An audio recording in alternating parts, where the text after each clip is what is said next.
Good day everyone, this is day 19 of the 28-day challenge that some of us here at the Ontario Algorian Assembly have been doing. Today I just want to talk very briefly about banning. I've been an organizer for many years. I've run different workshops, seminars, and numerous play parties. Some open to the public, some that were invitation only. And one of the things that's been happening lately, it seems to be an upswing on places like FetLife and other social mediums, is the whole aspect of banning.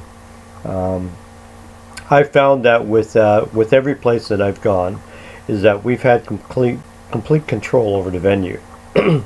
So we weren't at a family restaurant. We weren't, out in those kind of areas where if something did go wrong and you wanted to remove someone, you had to go to the manager. The manager had to get the security involved or the bouncers, and it became this big deal kind of thing. With us, basically, is if you were not welcome at any of my events, you were not welcome. If you showed up, you were basically locked, pushed out the door, locked out the door, and if you continued to make a scene, police would automatically be called. It was that simple. We've had several people over the years that we have banned. We had a couple of people over the years that were in domestic violence situations where they had restraining orders against them, but they decided they wanted to show up just to try to intimidate their former partner.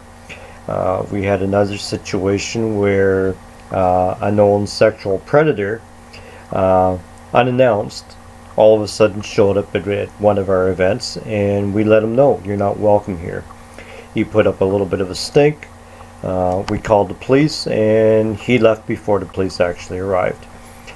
We had another situation where there was, and this is posted in Be Safe Ontario group, where a very close friend of our family had been given a date rape drug and another munch.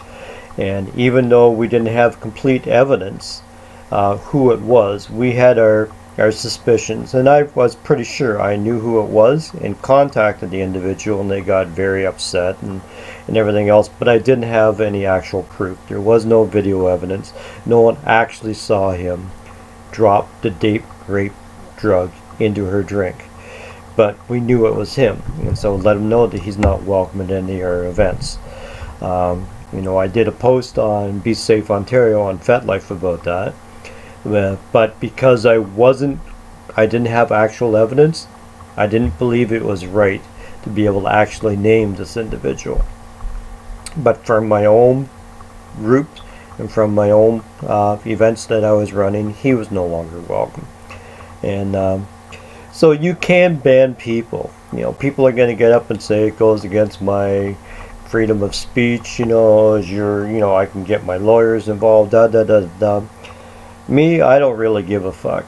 If I'm running events, my whole purpose is to make sure that everyone attending is safe. Secondly, to be able to have an enjoyable time. And three, to have people there that are of common mind, common likeness, people that want to be able to actually be there. Don't want the shit disturbers, don't want the instigators, don't want the drama. They can go other places.